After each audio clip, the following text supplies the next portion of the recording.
Martha Stewart built a business empire by teaching America the stuff your mom forgot to tell you. Next week, questioning of potential jurors in Stewart's obstruction of justice trial is set to begin here in New York. She's up against federal charges based on her sale of Imclone stock in 2001. Prosecutors say she lied about the circumstances of that sale. Martha Stewart has not been convicted of any wrongdoing, but she is among the CEOs targeted by prosecutors in a recent wave of indictments aimed at some of Wall Street's top names. For a look at whether the crackdown on the street is one sign that honesty counts less in America these days, we're joined by David Callahan. He's the author of The Cheating Culture and a co-founder of the public policy think tank Demos. Welcome. Great to be here. I guess the name of your book pretty much says it all. You think Americans think less of cheating, whether it's on their resumes, their taxes, or in their executive suites. It's sad but true in your estimate? Cheating is everywhere these days. Martha Stewart, Jason Blair, Sammy Sosa, it just keeps coming and coming. But, you know, cheating is not new in America. We've always had cheating. Some might say that cheating is the American way. This has always been a rough and tumble country.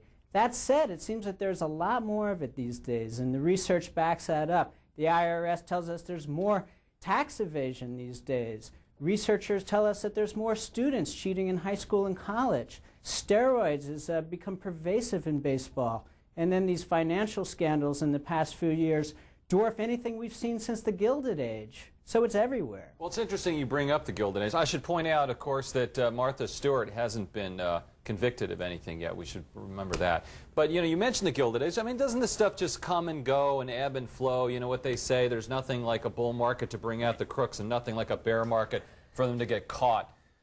You know, how do you measure this stuff? This stuff does come and go. We go through phases where everybody seems to go crazy.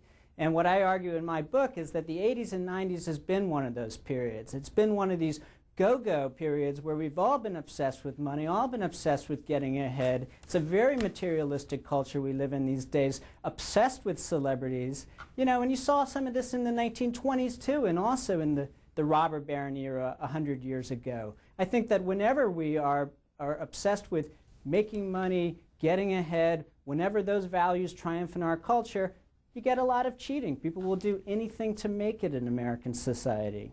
David, let me just pick a little bit of a bone with you. I'm old enough to remember and grew up in a part of the country where there was a code of honor. And a man's word was his bond. And if you gave your word and shook a man's hand, it was considered as good as a written contract. That really did exist when I was a kid. What happened? Well, I think that, you know, after World War II and after the Depression, there was a great deal of social solidarity in this country. People went through big hardships together. There was economic growth, but it was shared widely. The middle class, the working class, the upper class, they all got rich together. And I think what's happened in the 1980s and 1990s is we've had these growing disparities. We have this kind of overclass, this winning class that's doing exceptionally well, and a lot of middle class people are struggling. I think what you have is the winning class cheats because it can, because it feels that it can get away with it, and that is all too true. Meanwhile, the people in the middle, ordinary Americans, often cheat because they think the system is stacked against them. They don't think that society is fair. They're very cynical. And so, David, are we at a pivotal point, at least in terms of, we can't talk about steroids or tax evasion, but like with all these trials coming up, are we at a pivotal point if a number of these high-profile executives, accountants, you name it, walk? That will just encourage other people and basically enable them to do the same thing? The stakes are very high with these trials. You know, if these people walk, if Dennis Kozlowski walks, if Frank Quattrone walks, if there are not convictions in the WorldCom case, if Martha Stewart goes free, I think that it's going to send a signal that crime pays, at least at the highest levels. And what ordinary Americans will hear is that the system is stacked against them, that there is not fair justice in this country. What investors will hear is that government watchdogs cannot protect the integrity of financial markets. So, yes, the stakes are very high, and the sad truth is that it's going to be tough to get convictions in a lot of these cases. They're complex. These cases drag on. Look at the Tyco trial. It is tough stuff for prosecutors.